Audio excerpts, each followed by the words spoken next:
Welcome to this quick guide on reselling domain privacy as an add-on to the purchase of domain names.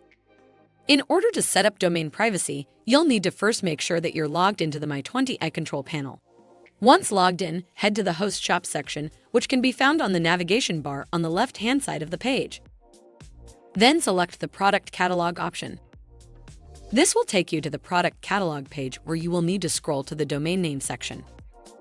To get to the domain privacy settings, select the Edit Category button next to the domain names label. Go to Category Products and scroll down to Domain Privacy. Then you can give your domain privacy product a name and a price. In this example, we've given domain privacy a price of £5.99 per year. Then select Save. That's it. Domain privacy will now be available to purchase by your customers on your HostShop.